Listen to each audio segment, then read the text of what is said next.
하나님의 말씀 요한복음 13장 12절에서 14절이 합독하도록 하겠습니다. 요한복음 13장 12절에서 14절 찾았으면 저 여러분 합독하도록 하겠습니다. 시작. 그들은 발을 씻으신 후에 옷을 입으시고 다시 앉아 그들에게 이르시되 내가 너희에게 행한 것을 너희가 아느냐. 너희가 나를 선생이라 또는 주라 하니 너희 말이 옳다가 내가 그러하다.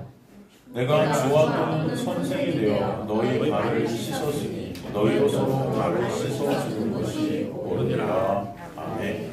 시간이 참 빠릅니다. 그죠? 여기 온 지도 3년이 훌쩍 넘어가네요. 3월에 저희가 왔는데 이제 3월 딱 3년인 것 같습니다. 오늘 저희 이사합니다. 이사하는데 여러분은 뭐 처음이실 수 있는데 저는 개척하고 5번째 이사입니다. 아주 6번째 이사네요. 6번째. 6번이나 이사했습니다. 근데 개척할 때 계셨던 유지혁 집사님도 6번이네요. 6번 이사하는 동안 참 시간의 빠름을 느끼고요. 뭐 이삭케 하신 것도 하나님이시고 또 이삭케 하셔서 복음을 나누게 하시고 또 가는 곳마다 복음이 증거되게 하셔서 저는 감사할 뿐입니다. 또 여러분과 오늘 마지막으로 이곳에서 예배도 드릴 수 있게 하셔서 감사하고 오늘은 졸지 마세요. 마지막 예배니까 졸지 마십시오. 제가 조시는 분 일으켜 세우겠습니다. 농담입니다. 너무 또 그렇다고 오늘 진짜 졸지 말아야지 더 좋으세요. 그러니까 조시는 대로 또 하나님의 은혜 가운데 주님의 놀라운 그 은혜의 역사를 또 마지막까지 잘 주님께서 이곳에서 보게 하실 줄 믿습니다. 다음 주는 이제 수요일부터 돌아오는 수요일부터는 새 곳에서 새 장소에서 이제 예배를 드리니까요. 또 이쪽으로 오지 마세요. 혼자 오셔가지고 저한테 전화 오실 것 같아요. 문이 닫혔어요. 그래서 좀 좋겠네요. 수요일도 좀 그렇게 오셨으면 좋겠네요. 너무 감사하고요. 저번 시간에 우리가 예수께서 행하신 제자들의 발을 씻기시는 그림을 우리가 통해서 무엇을 알게 되었죠, 여러분? 많은 사람들이 세족식을 본받아 우리도 예수님처럼 다른 사람들의 발을 씻겨준 그런 섬김의 삶을 살자 이렇게 하는데 사실 그런 우리의 행위들을 촉발시키는 그런 말씀이 아니라 그랬습니다. 예수께서 행하신 그 발 씻음의 의미가 무엇이었는가 여러분 아시죠? 이제 바로 뭐다? 예수 그리스도의 십자가였어요. 십자가를 갖다 우리 보여주시는 그 보혈의 역사를 설명해 주시는 그런 행위셨죠. 그러기에 그 발을 예수께서 씻어주시지 않으면 상관이 있다 없다 우리와 상관이 없는 거예요, 여러분. 아니, 발을 씻으실 수도 있고 안 씻을 수도 있잖아요, 제자와. 근데 아니 그 발 씻음 하나로 상관이 있다 없다를 가르치는 예수님이 그게 쫀쫀하신 분이겠어요? 예수님이 야 내가 네 발을 씻어줄게 했는데 아 싫어. 어떻게 선생님이 제 발을 씻으십니까? 말도 안 되죠. 그럼 상관이 없어 너랑 나랑. 아니 예수님이 그런 분이세요, 여러분? 근데 그런 게 아니란 거죠. 그렇죠? 이해가 되시죠? 이거는 예수 그리스도의 십자가의 은혜가 아니고 우리가 생명이 있을 수 없다는 것을 설명해 주셨던 거예요. 그 십자가의 놀라운 예수의 역사 때문에 여러분이 오늘도 예배케 되신 줄 믿으시길 간절히 소망합니다. 이게 정말 놀라운 은혜임을 여러분이 아셨으면 좋겠어요. 그렇기 때문에 그 발을 예수께서 씻어 주셔야 되는 거예요. 예수의 그 발 씻음의 역사, 즉 십자가의 은혜 안에 있지 않은 우리 모두는 예수와 상관이 없다. 그죠? 예수의 생명 밖에 있는 시체들이다. 그런 말씀이에요. 주님의 그 발 씻음, 즉 십자가의 놀라운 은혜로 우리가 주님과 상관이 있는 주님의 의를 입게 된 주님의 거룩한 자녀들로 인정받게 된 그 은혜를 오늘 주님은 발 씻음이라는 행위를 통해서 보여주시고 계신 것입니다. 정말 본문을 통해 우리가 알아야 될 중요한 점이 뭐라고 그랬습니까?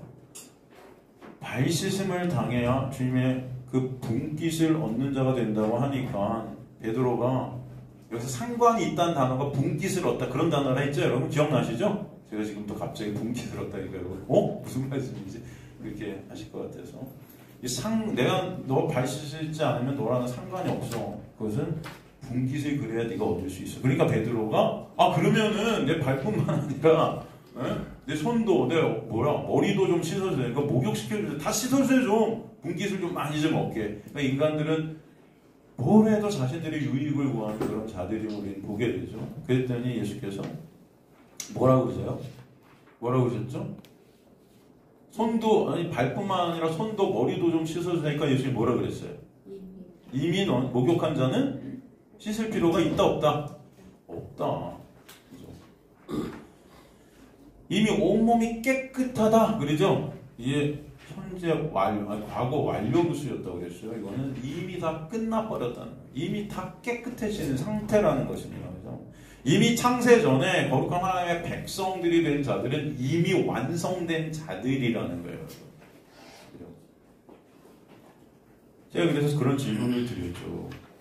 그래서 발도 목욕한 그 몸 안에 들어간다, 안 들어간다? 들어간다 했어요. 그죠? 그럼 이미 발도 어떤 발이에요, 이 발이? 그래서 깨끗한 발이라고요. 깨끗한 발인데, 주님은 지금 이걸 또 씻으시라는 거예요. 그죠? 그 의미가 그래서 뭐라고 그랬습니까? 그 발 씻음. 깨끗한 발을 다시 씻으시는 그 발 씻음. 그것은 바로 그 십자가의 은혜로 우리가 깨끗한 자들이 되었음을, 그 은혜를 잊지 말라는 거예요. 예전만 여러분 그 은혜를 잊지 않습니까, 우리가? 그렇죠? 더 간단히 말해서 우리가 거룩한 하나님의 백성들로 완성이 된 그 묵시 속에 완료가 된 그 놀라운 은혜가 얼마나 크고 놀라운지를 십자가를 통해서 어떻게 알아? 깨달아라. 알아라. 그 발시스미라는 십자가를 통해서 매 순간 여러분이 오늘의 삶 가운데 매 순간순간 그 은혜를 잊지 않기를 원하십니다. 아시겠죠, 여러분? 그게 중요한 것입니다. 지금도 여러분께는 이 말씀의 발씻음의 역사, 이 은혜의 역사가 부어지고 있음을 아시길 간절히 소망합니다. 지금도요. 지금 이 1초 1초 흐르는 이 시간 속에서도 예수의 놀라운 보혈의 공로가 여러분에게 쏟아지고 있음을 아셔야 된다. 이게 진짜 여러분 깨달아지시는 은혜가 있게 되길 간절히 소망합니다. 그 은혜가 여러분에게 부어지지 않으면 우리는 그냥 시체들이에요. 지금도 없음이에요, 여러분. 그 은혜로 여러분이 오늘도 지금 이 순간도 살아가고 있음을 아시라고요. 내가 열심히 일하니까 잘 살 수 있는 거죠. 내가 열심히 돈을 많이 버니까 먹고 살 수 있는 거죠.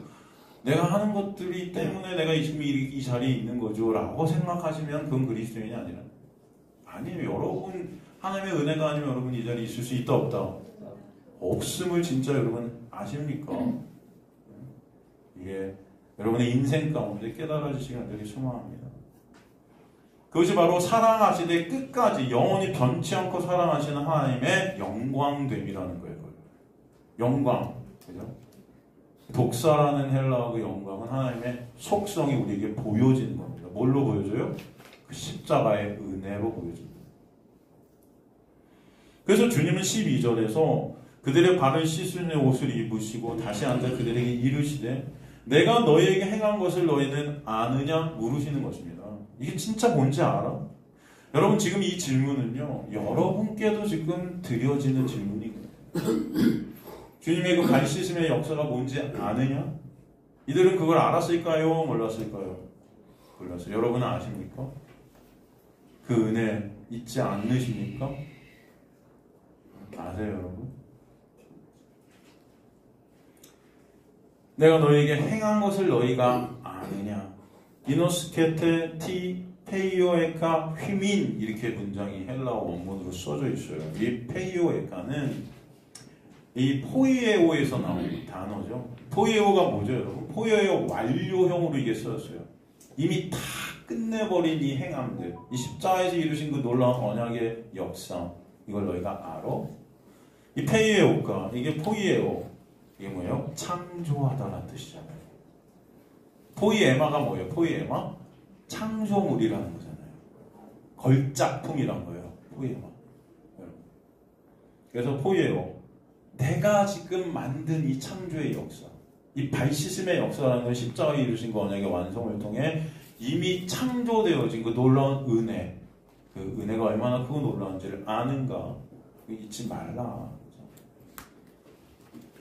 주님께서 이 발 씻음의 그 행위는 바로 단순히 발을 씻어주는 것이 아니라 죽어있던 없음인 우리가 주님의 놀라운 은혜로 창조된 그런 행위임을 이 단어를 통해서 다시 한번 강조하고 계신 것입니다.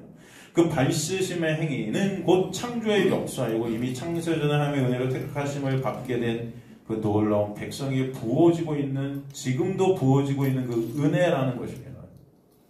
그 은혜를 십자가를 통해 알게 해주신 것인데 그들에게 사실 그 은혜를 알고 있는가 묻고 계신 거예요.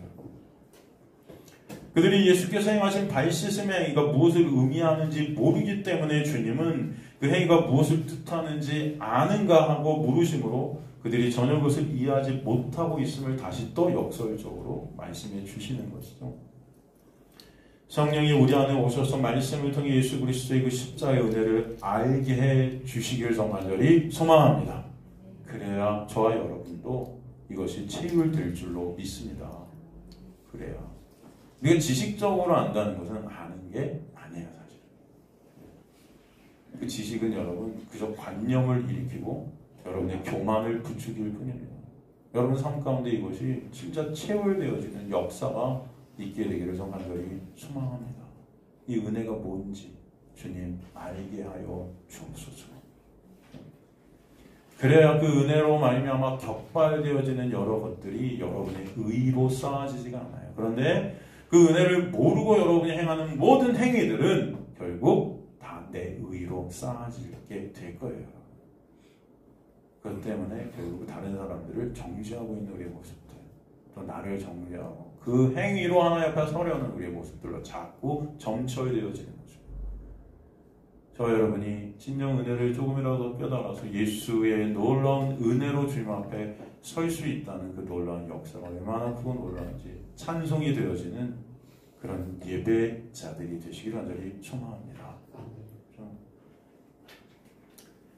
지금 우리의 그 발 씻음의, 주님께서 우리에게 발 씻음의 행위가 이해가 되십니까? 주님은 나를 통해 그 의미를, 여러분의 삶을 통해 또 그 의미를 나누게 하시는 거예요. 여기 있는 모두가 듣게 하시고 우리가 아무리 그것을 이해하려 해도 또 우리 안에 성령이 오셔서 그것을 이해케 해 주셔야 되는 것입니다. 그래서 주님께서는 저를 통해서 또 여러분을 통해서 인생을 통해 말씀을 통해 계속해서 은혜를 말씀해 가시는 것입니다. 제가 여기서 이렇게 말씀을 드려도 사실 이게 여러분에게 어떤 분은 이게 진짜 생명의 말씀으로 성령께서 역사하셔서 여러분 안에 새겨지게 될 수도 있고 또 어떤 분에게는 이게 관심이 없을 수도 있어요. 또 어떤 분은 이게 뭔 소리야? 맨날 똑같은 십자가 하면서 또 그게 그냥 치부되어질 수도 있습니다. 그 모든 것들이 또 성령의 은혜임을 저는 믿습니다. 제가 바라기는 여러분이 조금이라도 더 은혜를 아시는 저 여러분 되시기를 저는 간절히 소망합니다. 그래서 주님께서 공동체를 또 만들어 주시고 여러분을 매 순간 이곳으로 부르셔서 말씀을 듣게 하시면 저는 믿습니다. 다른 게 없지 않습니까? 그저 성령께서는 저를 통해 정확한 말씀과 그 의미를 전달케 하실 것이에요.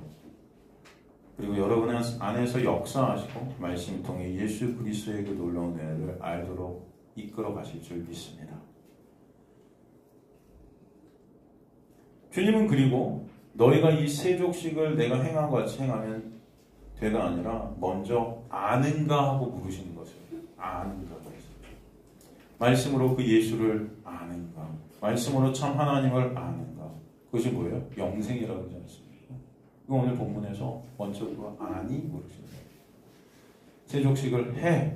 발을 씻어가 먼저가 아니고 뭐가 먼저다? 아는 것이 먼저다. 이게 중요하다. 그럼 먼저 알게 되는 은혜가 있게 되길 간절히 소망합니다. 그것이 바로 발 씻음의 의미이기도 한 것입니다. 그리고 주님은 그런 백성들에게 또 뭐라고 하십니까? 인간들은 그 의미도 모른 채 참 하나님과 예수를 모른 채 그저 자신들의 유익과 영광을 위해 자신들이 만든 신을 주라 부르고 선생님이라 부르면서 따르는데 너희도 바로 그렇게 그 주 선생이 바로 나임을 갖다가 알지 못한 채 따르고 있다 이렇게 말씀하시는 거죠. 그래서 13절을 갖다 원어에 맞게 번역하면은 너희가 나를 선생 또는 주라 부르는데 그 말은 잘하고 있다. 그러니까 알지도 못하면서 발음은 잘하는구나 그런 뜻이에요. 우리의 모습도 이럴 수 있다라는 것을 말하죠. 진짜 알지도 못하는데 예배하고 알지도 못하는데 주라 하고 알지도 못하는데 예수라 하고 말은 참 잘한다. 그 의미도 모르면서. 그런데 너희가 의미도 모르고 부르는 그 주, 그 선생이 진짜 에고 에이미 바로 스스로 계신 나 하나님이야 라고 설명해 주시는 것입니다. 그러기 때문에 너희 발을 내가 씻는 것이다 라고 말씀해 주시는 거예요. 이것은 주, 곧 선생인 나만 할 수 있다 라고 말씀해 주시는 것이죠. 그의 십자가에서 언약을 완성하실 수 있는 것은 오직 예수이기 때문입니다. 여기서 선생, 주라는 단어에서 우리가 조금 더 살펴보면 선생이라는 단어 헬라어로 호 니자스칼로스라고 그래요. 이것은 당시 랍비에 해당하는 단어입니다. 랍비. 근데 랍비는 히브리어로 라비를 그대로 음역한 거예요. 라비. 이것을 문자적으로 해석하면 그런데 나의 주, 나의 선생님입니다. 나의 주. 이는 히브리어 많은, 큰이라는 뜻을 지닌 라보에서 비롯된 것으로 문자적으로 더 정확히 들어가면 아주 매우 큰 자 이런 뜻이에요. 큰 자. 이 말은 제자들이 스승에게 바치는 가장 존경스러운 호칭이었습니다. 존경스러운 호칭이었어요. 또 이 주라는 호칭은 혹 퀴리오스라고 하죠. 이 단어는 히브리어 아돈은 주인이라는 뜻이에요. 주인에게 해당되는 낱말인데 성경에서 이 단어는 보통 하나님을 가리켰죠. 제자들은 예수님을 사실은 누군지 잘 모르면서 예수님의 기적, 예수님의 행하심을 갖다 보고 따르고 있었어요. 사실은 집도 버리고 가족도 버리고. 왜? 나중에 예수님이 정치적 군사적 메시아로 왕이 돼서 이스라엘을 갖다 통일시킬 때 자신들이 좌의정 우의정 한딱 그 옆에서 그 떡고물을 좀 얻고 싶어서 따랐던 거죠. 사실은. 그래서 예수님이 십자가로 간다니까 싸우잖아요. 막 누가 예수님 옆에 설래? 그 십자가로 가시기 전에 막 싸우죠. 그래서 그들은 주님을 선생으로 주로 그렇게 불렀지만 사실은 그들이 생각하는 그 선생은 그들이 우상된 그런 주 선생이었다는 거예요. 주님은 내가 바로 진정한 주, 그 선생님을 다시 한번 말씀해 주시고 그 주라는 것은 바로 너희를 죄 가운데서 구원할 그 주님이심을 갖다 오늘 말씀해 주시는 것입니다. 내가 그러하다 그러시죠. 그래서 너희가 나를 선생이라 또는 주라 하니 너희 말이 옳도다. 내가 그러하다. 헬라어로 에이미 가르. 왜냐하면 내가 바로 에고 에이미 스스로 있는 자 곧 하나님이기 때문이야 라고 말씀해 주십니다. 세상 천지 만물을 창조한 하나님이 바로 나야 라고 말씀해 주십니다. 그렇기 때문에 왜냐하면 그렇기 때문에 너희 발을 내가 씻겨줘야 된단다 라고 말씀해 주십니다. 이해가 되시죠? 그것은 이 세상을 창조하신 죄가 없으신 거룩하신 하나님만이 하실 수 있는 그 십자가에서 이루실 그 언약을 완성하실 분은 오직 예수뿐임을 우리에게 설명해 주시는 것입니다.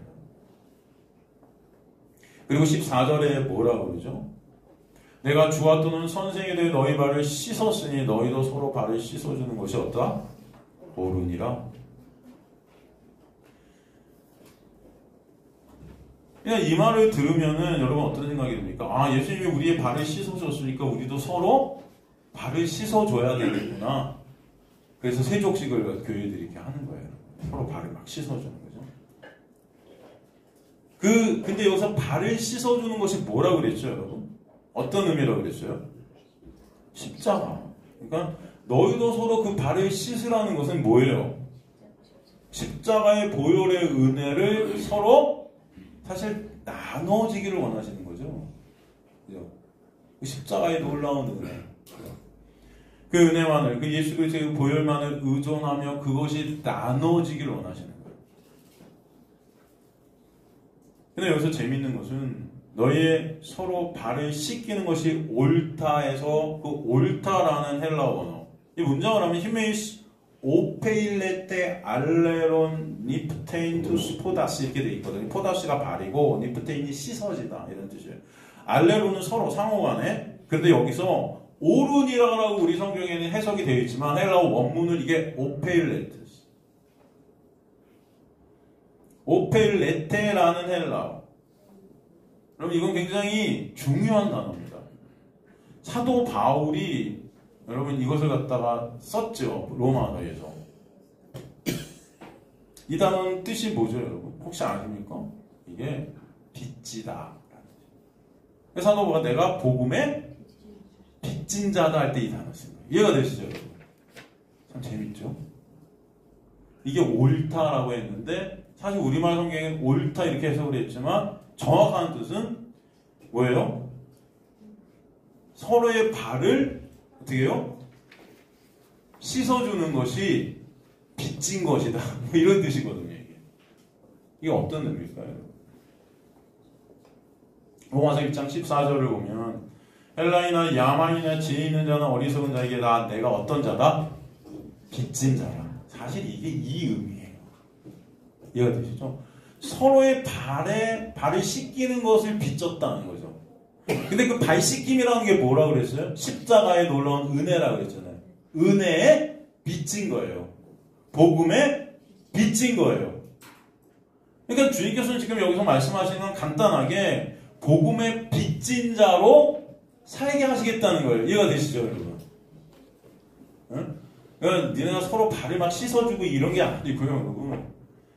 너희가 복음의 빚진 자로 살게 할 거야. 그 은혜의 빚진 자, 복음의 빚진 자. 여러분 빚짐은 어떻게 돼요? 여러분 빚을 지면 어떻습니까? 네?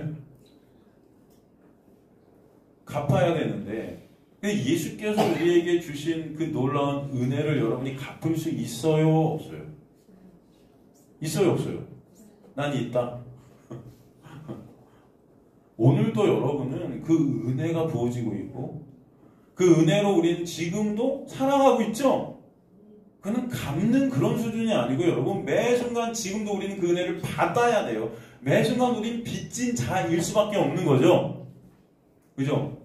그리고 그 빚진 자는 우리에게 그것을 허락해 주신 분에게 어떻게 돼요? 이제 그 빚 때문에 끌려가죠. 그렇지 않습니까? 안 그렇습니까?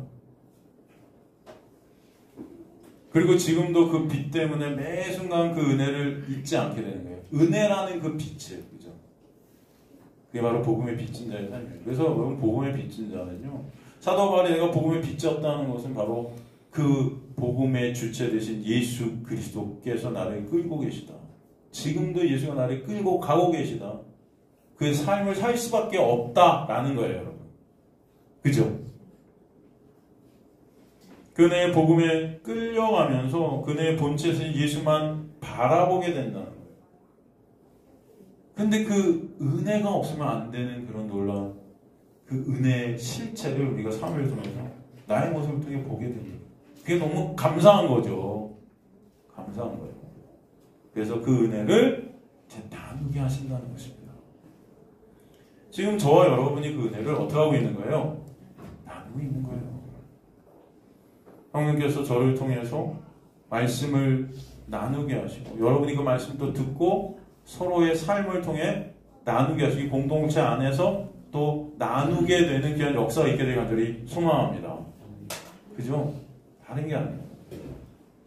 그래서 은혜를 서로 나누고 발 씻음의 그 십자가의 은혜를 잊지 말라 다시 한번 말씀해 주시죠. 주님께서 그 빚진 자의 삶을 사실은 말씀해 주셨지만 사도 바울은 이것을 로마서 8장 12절에서 다시 한번 구체적으로 설명하세요. 로마서 8장 12절 보면 그러므로 형제들아 우리가 빚진 자로 돼 육신에게 져서 육신대로 살 것이 아니니라 그래요. 이게 바로 오늘 본문의 말씀과 사실 동일한 말씀임을 아셔야 돼요. 같은 의미입니다. 너희가 서로 빚진 자의 삶을 살아라. 서로의 발을 씻어줘라. 그죠? 우리가 서로 빚진 자로서 삶은 그럼 구체적으로 무엇인가? 육신에게 져서 육신대로 살 것이 아니라는 겁니다. 여러분 12절을 원문으로 보면 아라운이란 접속사로 이어져 있어요.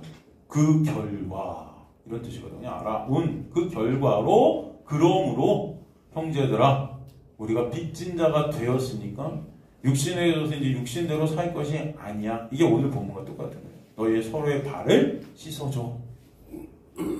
내가 발 씻어줬으니까. 이해가 되시죠 여러분? 그렇다면 이 로마서 지금 8장 12절 앞의 내용이 뭡니까 여러분? 앞의 내용이 한번 제가 읽어드릴까요? 로마서 8장 11절 보면은 예수를 죽은 자 가운데 살리신 이의 영이 너희 안에 거하시면 그리스도 예수를 죽은 자 가운데 살리신 이가 너희 안에 거하신 그 영으로 말미암아 너희 죽을 몸도 살리시리라 이 말씀이거든요. 여기서 예수 십자가의 그 놀라운 은혜로 성령이 우리 안에 오셔서 십자가의 그 예수와 나라는 그 육이 죽고 예수 그리스도와 함께 부활케 하시는 그 예수 그리스도와 믿음 안에 연합게 되는 은혜의 역사를 갖다 설명해 주신 거거든요. 이게 복음이죠. 사실 쉽게 말하면 그 복음으로 인해 그 복음의 은혜에 이제는 끌려가는 사로잡힌 자들이 빚진 자가 되게 하신 거예요. 그렇기 때문에 그 복음은 은혜로 이제는 더 이상 우리를 육신에게 져서 육신대로 살게 안 하실 것이야 라는 뜻입니다. 이게 육신에게 져서 육신대로 살 것이 아니니라. 이거 헬라어 원어로 보면 육신에게 져서라는 져서 거기 가로를 이렇게 딱 쳐버리죠. 이 져서라는 이 뜻은 없습니다. 사실은 원어는 우테 사르키 투 카타 사르카 젠 이렇게 되어 있거든요. 우테 사르키 이 사르키가 육이죠. 투 카타 사르카 그러니까 육신에게 져서가 아니고 육신을 따라 살지 이런 뜻이에요. 육신을 따라 살지 않게 하실 것이다. 육신을 따라. 그러니까 육신에 더 이상 끌려가지 않게 하겠다. 여기서 육이라는 것은 뭡니까? 그렇다면 여러분. 여기서 육은 뭐죠? 이 사르카라는, 이 사르키라는 육. 우리 몸인가요? 네? 이 몸인가요? 그 육이 뭐죠, 여러분? 내 의, 내 인정, 내 칭찬, 내 자랑, 내 가치, 내 영광. 그거 챙기잖아요, 우리 다. 모든 것들을 통해 내가 자랑할 것들을 챙기고, 내가 인정받을 것들을 챙기고, 모든 행위들을 통해 내 의를 쌓기를 원하고, 어떤 것들을 통해서 사람들이 날 칭찬하기를 바라보잖아요. 그렇지 않습니까, 여러분? 그것들을 삭제시켜 가시겠다.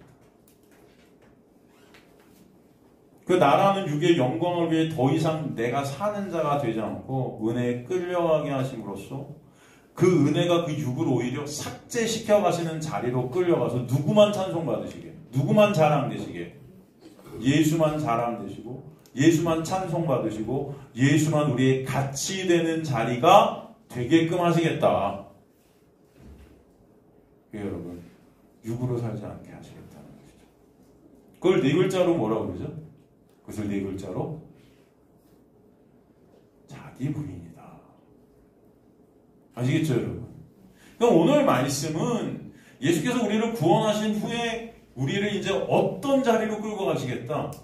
자기 부인의 자리로 끌고 가는 거야 라는 설명이에요. 사실은 이 말씀에서 그런 설명이 나온다? 여러분 그렇게 의심될 수도 있지만 이 말씀은 그 말씀이에요. 로마서 1장부터 11장까지 그 놀라운 복음의 의 대신 예수 그리스도를 설명했다면 로마서 12장을 통해서 이제 우리 인생을 통해 그것이 어떻게 우리가 그 복음이 끌고 가는지를 설명하잖아요. 로마서 12장부터 16장까지. 똑같은 겁니다, 지금. 이 한 절, 이 두 절 말씀에 이게 다 들어있는 거예요, 사실은. 네? 여러분을 이 공동체로 부르신 것도 서로를 통해 예수가 아니면 나나 너나 우리 모두가 가망이 왜 없음을 알게 하시겠다는 거예요. 나라는 그 영광, 나라는 그 의의를 삭제시켜 가도록 말씀을 나누게 하시는 게 지금도 그 말씀으로 매 순간 예수가 아니면 안 되는 우리 실존을 깨닫게 하시는 거죠. 그 자기 부인의 자리는 여러분의 힘과 노력으로 갈 수가 있어요, 없어요? 있습니까? 없는 거예요, 사실. 주님의 은혜가 우리를 끌고 가지 않으면 절대로 인간은 자기 부인을 할 수 없습니다. 인간들의 목적이 뭡니까? 여러분의 삶의 목적, 여러분이 태어나서 지금까지 세상을 살아가면서 목적이 뭐예요? 자기 인정이에요. 커리어를 쌓고 내 능력을 개발하고 돈을 많이 벌고 일을 하고 다 왜 그래요? 인정받으려고 세상에서. 올림픽 정신이 뭡니까? 그죠? 더 높이, 더 빨리, 더 넓이, 넓이, 더 멀리? 왜? 최고, 인정, 영웅되는 거. 이게 바로 네피림 아닙니까? 네피림. 여러분, 창세기에 나오는 영웅되기, 거인되기. 근데 기독교에서 이걸 추구해요. 그래서 뭐 서적 중에 무슨 거인의 삶, 뭐 이런 거인 얘기를 막 하면서 기독교인들이 그걸 추구하도록 그렇게 설교하는 목사들도 있는데, 이건 완전히 기독교가 아니고 반기독교적인 겁니다, 이게. 이해가 되세요? 진정한 거인은 오직 누구세요? 예수만 돼야 돼요. 그 자리로 여러분들 끌고 가시려면은 나라는 거인을 갖다가 삭제시켜 가셔야 돼요.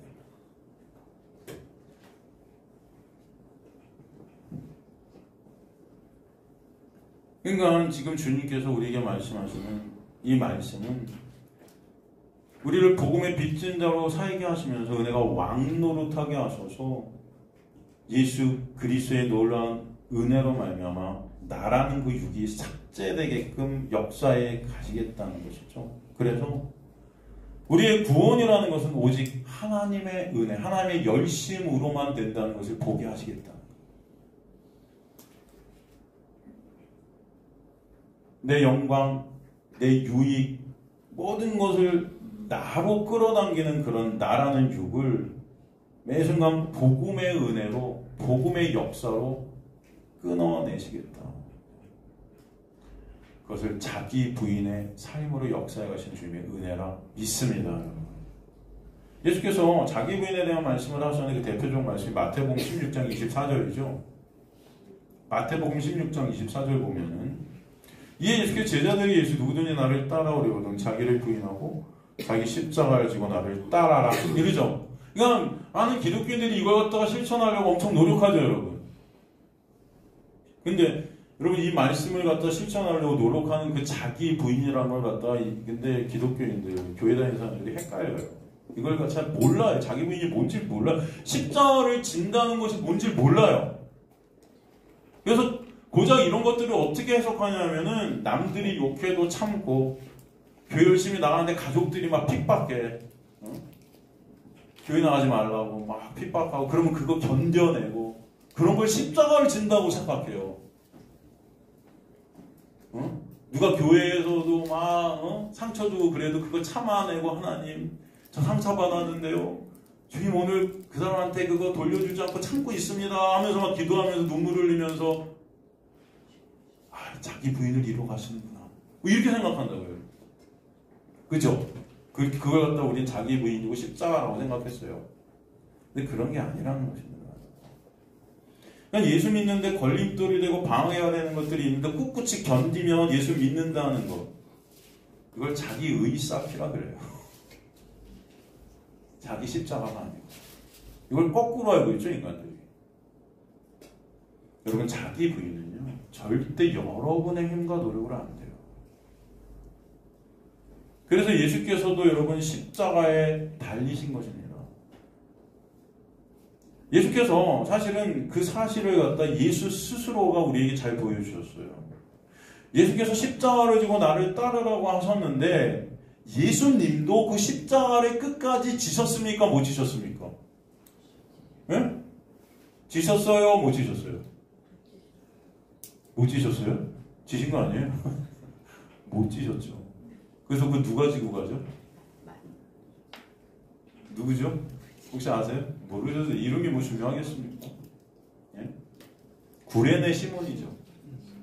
구레네 시몬이 중간에 그걸 갖다 치고 올라가죠. 육의 몸을 입고 계신 예수님도 그 육으로 인해 끝까지 십자가를 지실 수 없던 것을 우리에게 보여주세요.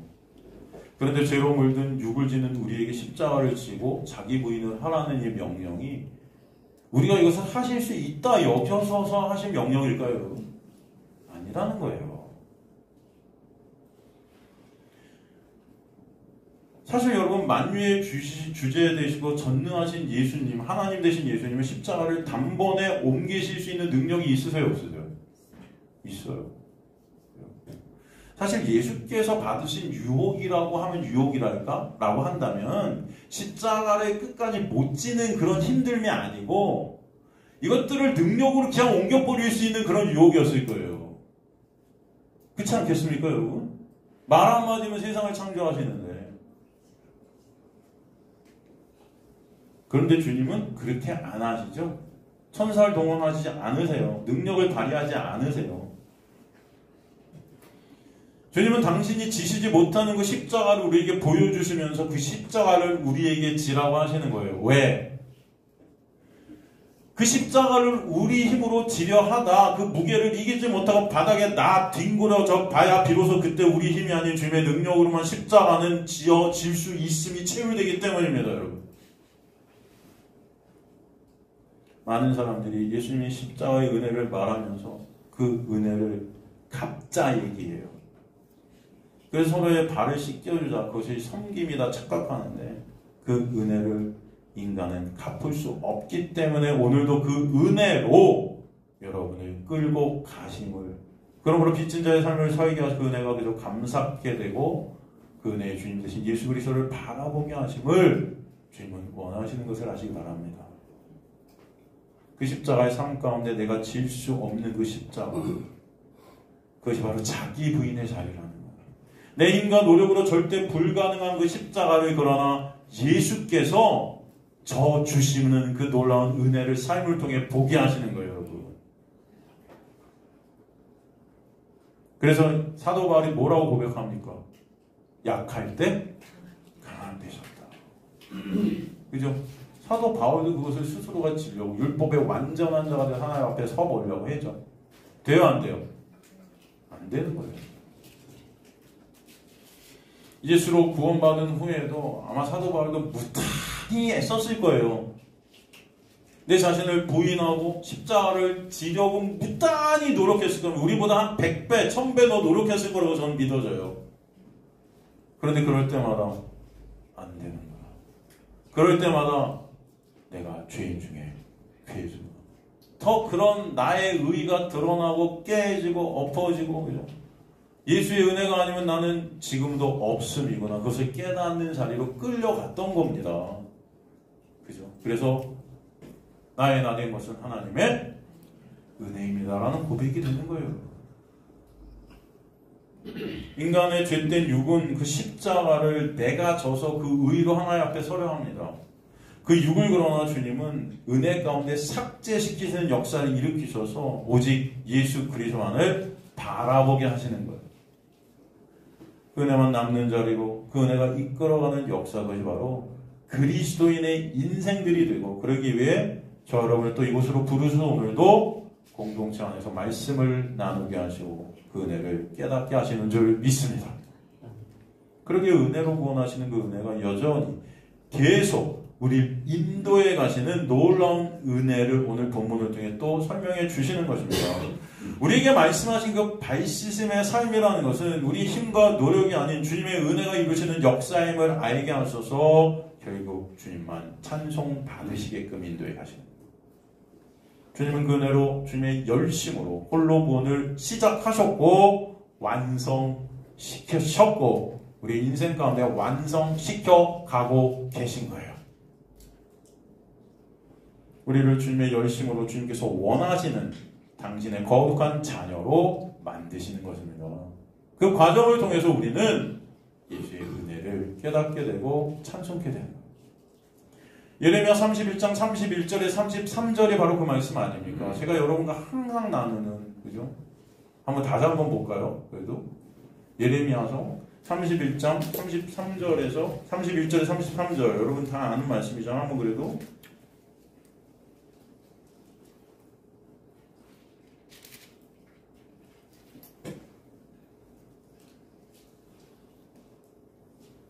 여호와의 말씀이라 보라 날이 이르니 내가 이스라엘 집과 유다 집에 새 언약을 맺으라. 새 언약이 누구예요? 사실 본체가 예수예요. 이 언약은 내가 그들의 조상들의 손을 잡고 애굽 땅에서 인도에 내던 날에 맺은 것과 같지 아니할 것은 이 율법이죠. 내가 그들의 남편이 되었어도 그들이 내 언약을 깨뜨렸습니다. 이게 율법을 지킬 수 없는 인간의 실존을 드러내고 있죠. 안 된다는 거예요. 인간들은. 그러나 그날 후에 내가 이스라엘 집과 맺을 언약은 그래서 이제 새 언약을 주시죠. 구약 다음에 새 언약이 새 언약 신약이 오는 거예요. 이러하니 그게 어떤 언약이다? 곧 내가 나의 법을 그들의 속에 두며 말씀이 육신이 되신 예수 그리스도가 이제 내 안에 들어와셔서 법이 밖에 있으면 대상이 돼서 우리가 지키는 이걸 지킬 수 없잖아요. 그럼 정죄받고 우리 죽어야 돼요. 근데 그 법을 내 안에 심어버리세요. 그 법과 내가 어떻게 돼요? 하나가 돼버려요. 그 법을 다 이룬 자가 되게 하신다고요. 지킨 자 되게 하신다고요. 그 은혜가 예수가 십자가를 통해 내 안에 누가 오시는 거예요? 성령이 오시는 거예요. 그래서 이제 예수 안에 있는 자에는 결코 뭐가 없어요? 정죄가 없다. 그죠? 똑같은 말씀이에요. 그들의 마음에 기록하여 나는 그래서 그들의 뭐가 되는 거죠? 하나님이 되고 그들은 내 뭐가 돼요? 백성이 될 것이다. 이게 뭐로? 은혜로. 그거를 알라고 주신 말씀이 구약인 거예요, 여러분. 새 언약을 보라고 주신 말씀이 구약인 거예요. 그럼 새 언약을 통해서 우리는 그 구약을 통해서 우리는 뭘 봐야 돼요? 새 언약 대신 누구? 예수를 봐야죠. 그들이 다시는 각기 육과 형제를 것이 이르기를 너는 여호와를 알라 하지 아니하니 이는 작은 자로부터 큰 자까지 다 나를 어떻게? 알기 때문에. 알게 하시겠다. 이게 우리 힘과 노력으로 되는 게 아니에요. 내가 그들의 악행을 사하고 다시는 그 죄를 기억하지 아니하리라. 여러분 너무 감사하지 않습니까? 이걸 복음이라고 그래요. 여러분의 힘과 노력을 뭔가 하는 게 아니에요. 나라는 육을 챙기는 그 육을 삭제시켜 가시면서 오직 은혜의 본체 되신 예수만 자랑되고 가치되고 모든 것들이 역사에 가시는 거예요. 고린도전서 4장 9절에서 16절 보면은 고린도전서 내가 생각하는데 하나님이 사도인 우리를 죽이기로 작정한 것 같이 끄트머리에 두셨으니 우리는 세계 곧 천사와 사람에게 구경거리가 되었노라. 우리는 그리스도 때문에 어리석으나 너희는 그리스도 안에서 지혜롭고 우리는 약하나 너희는 강하고 너희는 존귀하나 우리는 비천하여 바로 이 시각까지 우리가 줄이고 목마르고 헐벗고 매맞음에 정처가 없고 또 수고하여 친히 손으로 일을 하며 모욕을 당한 즉 축복하고 박해를 받은 즉 참고 비방을 받은 건면하니 우리가 지금까지 세상의 더러운 것과 만물의 찌꺼기같이 되었도다. 내가 너희를 부끄럽게 하려고 쓰는 것이 아니라 오직 너희를 내 사랑하는 자녀같이 권하려 하는 것이라. 그리스도 안에서 1만승이 있어 아버지는 많지 아니하니 그리스도 예수 안에서 내가 복음으로써 너희를 낳았음이라. 그러므로 내가 너희에게 권하니 너희는 나를 본받는 자가 되라. 여러분 이렇게 여러분이 사셔야 맞는데 어떻습니까? 이거 원하세요? 지금 사도 바울이 뭐라고 그래요? 사도 바울의 삶이 여러분 어떻게 보입니까? 처참해 보이지 않습니까? 처참해 보여요. 네? 만물의 찌꺼기 같은 삶을 살아요. 조롱당하고 무시당하고 멸시당하고 찌꺼기 같은 삶. 여러분 찌꺼기 같은 삶 사세요 지금? 어디 가갖고 조롱당하고 멸시당하고 네? 찌꺼기 같으세요? 아 항상 찌꺼기 같아 지금. 근데 사도 바울이 뭐래요? 진짜 찌꺼기 같아. 그런데 그런 나를 어떻게 알아요? 본받는 자가 되라. 네? 여러분 지금 사도 바울의 삶은 사실은 이 사도 바울의 삶에서 우리는 예수님의 삶을 오버랩할 수 있습니다. 지금 사도 바울은 하나님께서 날 이렇게 죽이시는구나 그렇죠? 하는 생각이 들 정도로 힘이 들었다는 거예요. 이렇게 날 죽여가시는 거예요. 하나님은 사도를 세상에서 무시당하고 조롱당하고 찌꺼기 같은 삶을 살도록 역사해 가셨어요. 아니 주님의 그 놀라운 은혜의 복음을 전하겠다는 사도를 왜 그렇게 살게 하실까? 여러분 그런 의문이 들지 않습니까? 그죠? 그게 바로 나라는 주인이 된 자리에서 내려와 오직 예수만 주인이 된 자리로 가게 하시기 위한 하나님의 놀라운 은혜의 역사라 하는 것입니다. 그 과정 가운데 세상에서 힘으로 살았던 자신의 지식, 능력, 자신의 율법의 의의가 하나님 앞에서 다 배설물임을 깨닫게 하시고 죽은 흙과 티끌인 자신의 모습을 보게 되니까 그런 나를 은혜로 매 순간 인도하시며 참 생명 되시고 참 왕이 되신 예수만 바라보게 하시는 그 은혜가 너무나 크고 놀라웠더라. 그것이 바로 매 순간 은혜 가운데 거하게 되는 발 씻음의 삶을 살게 하시는 은혜의 빚진 자의 역사예요. 그런 사도를 통해 또 은혜의 본질인 예수만 사도는 전할 수밖에 없었던 겁니다. 그 은혜만 전할 수밖에 없었고 그 예수만 드러나게 하시고 예수만 찬송받게 하시는 것이 바로 서로의 발을 씻게 하신 성령의 역사라는 것을 우리에게 보게 하십니다. 사도는 그런 자신의 삶을 그러기에 본받으라 하는 거예요. 그래서 본받는다는 의미는 주님의 택한 백성들은 반드시 이런 자리로 가게 될 것이라는 것입니다. 여러분이 그렇게 본받으려고 해도 안 돼요, 이거는. 근데 주님께서 이렇게 본받게 하시겠다는 거예요. 이런 본이 그리스도의 삶이다라고 하는 거예요, 이게 여러분. 여러분의 삶 가운데 매 순간순간마다 각자가 삶의 상황과 모든 것들은 다 다를 것입니다. 그러나 반드시 하나님의 택하신 백성의 그 삶은 예수 그리스도만 남고 그 은혜만 남는 자리로 끌려가게 하실 거예요. 나라는 자랑, 나라는 인정, 나라는 의, 산산조각 내실 것입니다. 그래서 이 세상에서 내가 찌꺼기 같고 이 세상에서 진짜 아무것도 아닌 그런 나의 실존을 정확히 보게 하시고 예수의 놀라운 은혜 앞에 엎드려지게 하실 것이에요. 그게 여러분의 삶입니다. 그게 바로 그리스도의 삶입니다. 라고 지금 사도 바울은 분명하게 말하는 거예요. 이게 본이다. 이해가 되십니까, 여러분? 이걸 그래서 사도 바울은 고난이라 그래요. 그래서 너희가 고난을 받을지어다. 영어의 must have to보다 10배 강한 헬라어 day라는 헬라어를 썼어요. 고난이 반드시 있다. 나의 육이 삭제되어져요. 이 만물에서 찢기 같은 그런 나의 자리. 여러분의 힘은 안 됩니다. 누가 이 자리를 가고 싶어 하겠습니까? 누가? 사도 바울이 이걸 원했을까요? 삶 가운데?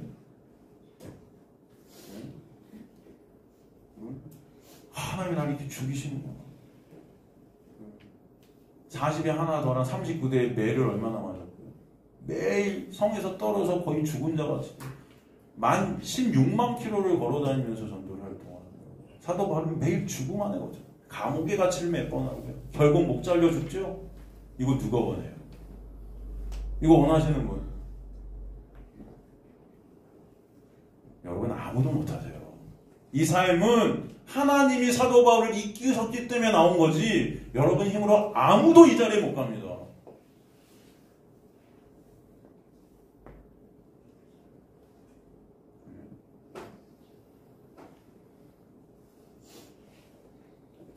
다 우리는 잘 되기를 바라죠. 지금도 돈 많이 벌기를 바라고 이 세상에서 떵떵거리고 잘 살기를 바라고 내가 원하는 거 이루어지길 바라고 칭찬받고 인정받고 그러길 다 바라죠. 영웅 되길 바라죠. 절대로 이런 자리에 가기 싫어요. 그래서 위인전에 사도 바울은 없어요. 그죠? 그럼 위인전에 사도 바울이 있어요? 없어요. 베드로 있습니까? 없어요. 왜 사람들은 이런 거 본받고 싶지 않거든요. 그리스도인들도 여러분 자녀들한테 사도 바울을 갖다가 일으키고 베드로의 삶을 일으키고 니네가 이렇게 살기를 원한다 해줘야 되는데 교회 다니는 엄마 아빠들이 절대 사도 바울을 일으키지 않아요. 아무리 찢기같이 네가 돼야 되는데 라고 말하지 않아요. 다 위대해져라, 칭찬받아라, 인정받아라, 훌륭해져라. 말만 그리스도인이지 여러분은 은혜를 모르는 거예요.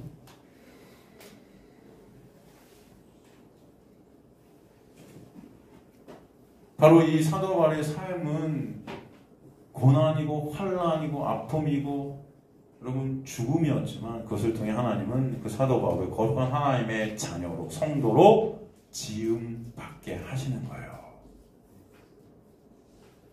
예수 안에 생명과 안식을 누리게 되는 참 생명이 있게 하시는 것입니다.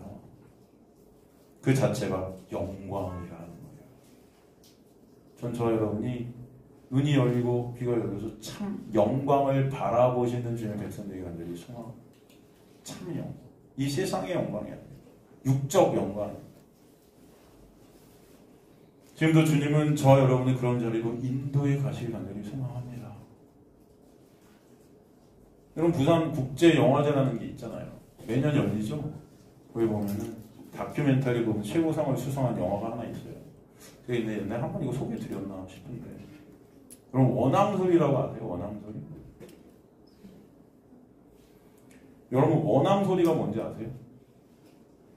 소가 달고 다니는 그 벨, 그걸 막 이렇게 소가 움직일 때마다 나는 그걸 원앙소리라고 해요. 이 원앙소리의 주인공이 두 명이 나오죠. 80이 넘은 권할아버지랑 40이 다 된 소. 기적이죠? 소는 원래 수명이 몇 년 정도 되는지 아세요, 여러분? 소? 15년이에요. 그런데 여기 나오는 이 주인공 소는요, 여러분, 나이가 몇 살? 40. 그럼 딱 저는 이걸 보면서 뭘 느끼나요? 여러분, 뭐 느끼십니까?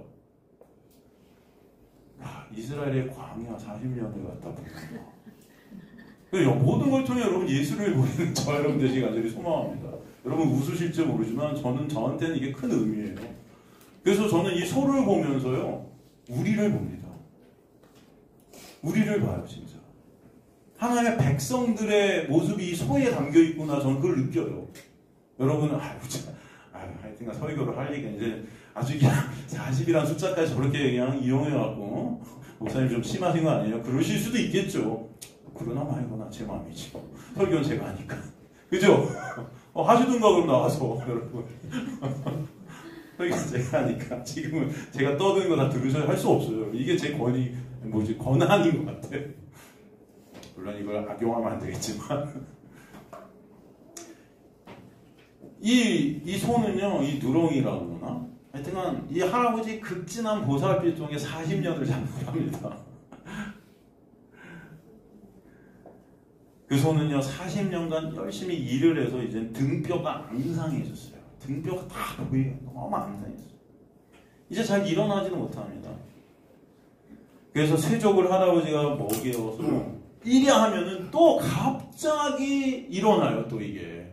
그러면서 산더미 같은 짐도 또 집니다, 또. 그런 소를 보면 할아버지는 넋두리를 넋두리. 어떻게 넋두리라면, 야, 너랑 나는 진짜 팔자가 사나워서 평생 고생만 하는구나. 아주 그냥. 팔자 진짜 너랑 나는 사납다. 왜 할아버지가 그 소를 보면 그런 말씀을 하는가 하면 그 할아버지의 삶이 이 소와 같은 삶이었기 때문이에요, 사실. 할아버지 8살에 침을 잘못 맞아요. 한의원 가고. 그래서 한쪽 다리 근육이 더 이상 자라지 않게 됩니다. 그 침 때문에. 그 침을 갖다 함부로 맞지 마세요, 여러분. 갑자기 여기서 내 적용이 나오지. 농담이고요. 그래서 평생 쩔뚝쩔뚝하면서 엉금엉금 겨우 걸어 다녀요. 그런데 그 걸음걸이로 논밭을 평생 갈아서 자식 9명을 키웁니다. 9명. 그 다리로 논밭을 평생 가서 9명을 뒷바라지를 다 했어요. 할아버지는 자녀들을 위해 자신의 모든 것을 희생한 거예요. 그냥 평생을 위해서 소처럼 일만 했어요. 소처럼. 그리고 그 할아버지의 동반자로 부름받아 할아버지가 시키는 대로 마지막까지 최선을 다해서 할아버지 옆에서 죽도록 일한 그 소가 바로 누렁이에요. 누렁이. 그러니까 이 누렁이는요, 할아버지의 또 다른 투영입니다. 이해가 되세요?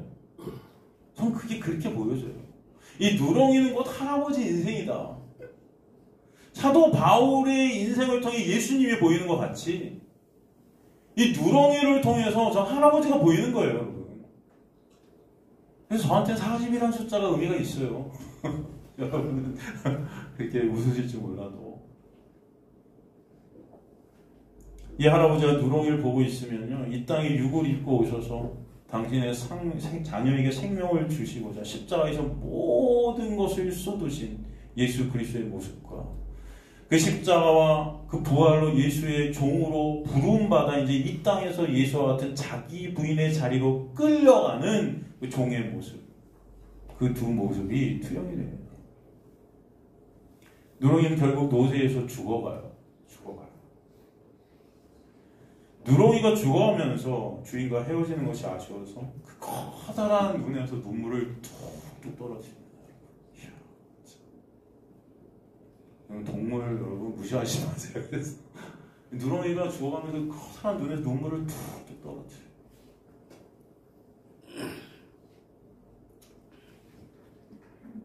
그런 누렁이의 콧뚜레를 할아버지는 낫으로 잘라내십니다. 그럼 콧뚜레가 뭔지 아세요? 이 통화를 보면 코에 이렇게 뚫어갖고 이렇게 고리같이 연결돼. 그걸 딱 뚫고 그걸 이제 묶어서 끌고 다니거든요. 끌려다니게 순종하기 위해서 그걸 뚫어갖고 이제 내가 오는 방향으로 너가 따라오게 하는 거예요. 그걸 콧뚜레라고 해요. 그죠? 그걸 갖다 이제 끊어내세요. 죽어가는 누렁이 콧뚜레. 그래서 할아버지는 그렇게 끊어내면서 말을 합니다. 이제 누렁아, 좋은 곳으로 가렴. 그리고 웁니다. 여러분, 그 모습은 지금도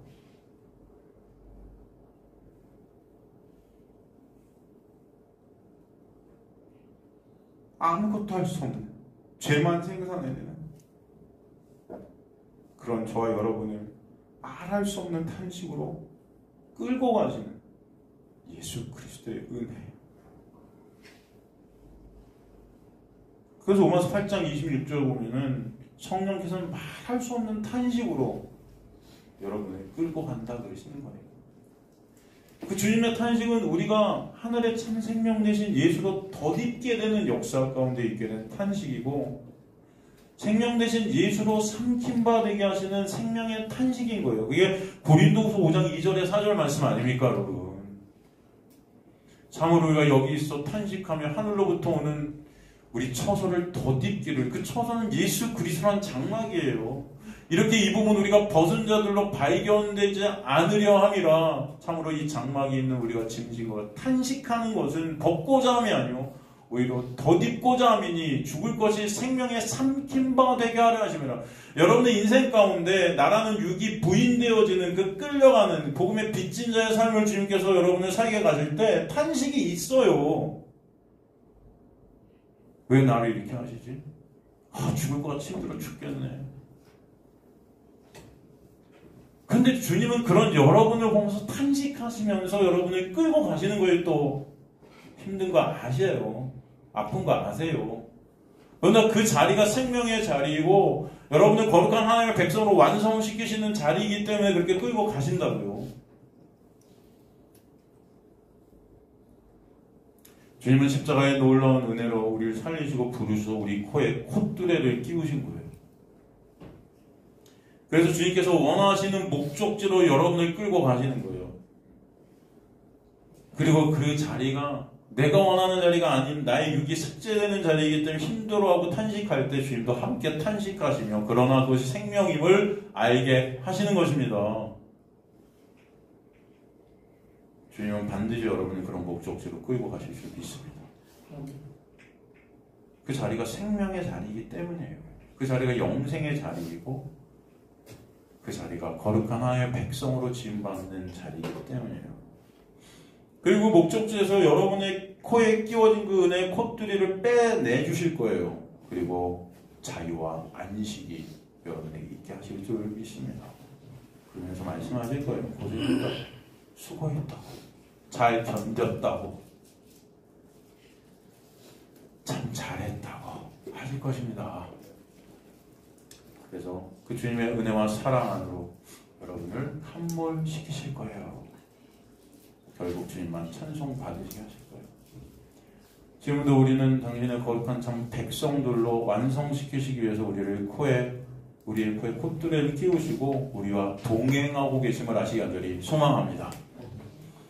그러면서 내가 원치 않는 그 자리로 끌고 가시면서 나라는 육의 삭제를 이루어내시고 그 고난 가운데 우린 불평, 원망을 토해내지만 그 원망, 불평과 함께 탄식하시며 그런 우리를 또 오늘도 끌고 가실 줄 믿습니다. 그럼 고린도후서 6장 1절에서 10절 한번 볼게요. 우리가 하나님과 함께 일하는 자로서 너희를 권하노니 하나님의 은혜를 헛되이 받지 말라. 이르시되 내가 은혜 베풀 때 너희에게 듣고 구원의 날에 너를 도왔다 하셨으니 보라 지금은 은혜 받을 만한 때요 보라 지금은 구원의 날이로다.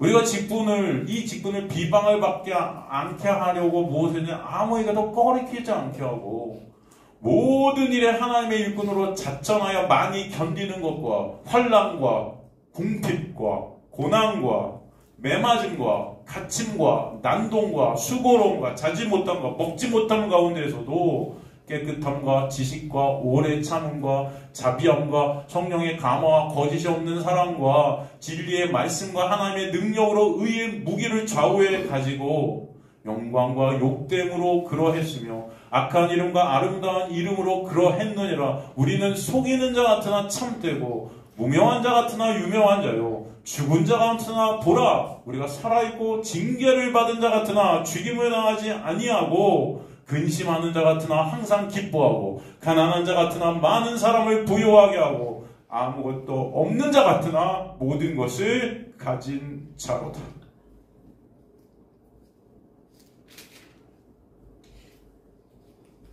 주님은 여러분을 이런 자리로 끌고 가실 것입니다. 이렇게 만들어 가시는 거예요.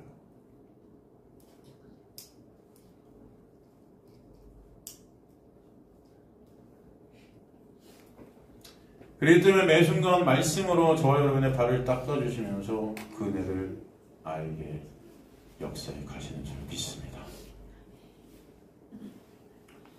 여러분의 삶이 아무것도 없는 자 같지만 아무것도 없는 것 같이 가난한 것 같고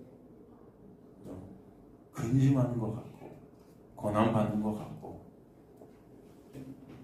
그러나 그 하나님의 놀라운 은혜의 부요함 안에 있음을 잊지 마시기를 주님으로 간절히 축원합니다.